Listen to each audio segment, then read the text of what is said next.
کوچبرین باجاری سریکانی ین دبن داگرکریا دولتا ترک دا جیانا که زحمت دوارگهین کوچبریه ده درباز دکن تولی زحمتی آن جیبانگا و گراب اوله و برومت جبو باجاری خود کن دوی درباره ده چالگوانین کوچبرین جی باجاری سریکانی دیار کرن کو دوماندنا بن پیکرنان و گوهرتنین دموگرافیک جالی داگرکریا ترکیه و پیشیل و گراب اوله دگره ويا سوريا قالك هي الجم خلك حمو سوريا تشيبو بتايبر خلك كوجبرك و اجدي بشتي وشادنا رجيمه وخلك بكار بحمو كاسن كمداري زور جواري خو كوجبر بو وگر جواري خو چه سريكاني بعفينو غري سبيد به شون تنظانن كو پیمانه ده ادار جد نورا حزب سوريا ديمقراطيك حكومه سوريا بيكاد بنده ده كتبو وگرك باولا لي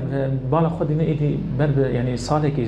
درجي حطانها لسر عرض كتكار جبو وگر خلك كوجبر نهات يعني ام بهيفيك قال لك مازن لما بيمانه ده اداره دركت لجم حمو كوجبران لم يرو دبينين خمساليه كي برج علي حكومه دمكي هيا كو مجرى وغرا كوجبرين سريكاني وعفين وغريس بي باشدوه دك يعني وقت مجاري كي سركش خرا نابينا يعني جوج راسيش ته هيفيك خلق كوجبر ته هيفيا مش حكومه دمكي انو نمايا يعني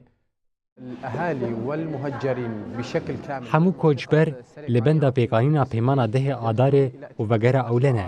دجيهنجو ليد ميننده روشة جاني زحمته نحن نتأمل من الإدارة الذاتية عندما يتفاوض مع حكومة أمجري وبريا خسر بهيفينا قود دانوستاندرين حكومة وجهز بندا بينجان بيمانا ده آداره قوتو بيش بكا يعني أول الانتهاكات بيع أملاك السكان الأصليين بأرخص ثمن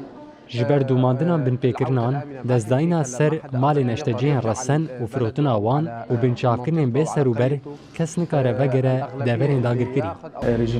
بدوره أكد الناشط المهجر محمد حاجو أن سقوط النظام السابق أعاد الأمل لدى المهجرين بالعودة قبل أن تتبدد هذه الآمال نتيجة غياب التنفيذ الفعلي للاتفاقات الموقعة وأوضح أن المهجرين لا يقبلون بأي عودة تفتقر إلى الضمانات الأمنية أو تتم في ظل وجود مرتزقة أو غرباء عن المدينة ويجمع المهجرون على أن استمرار الانتهاكات في المدن المحتلة يقوض أي حديث عن عودة قريبة مطالبين بوقف هذه الممارسات وتنفيذ اتفاق 10 من آذار بشكل كامل وتأمين عودة آمنة ومستدامة تحفظ حقوقهم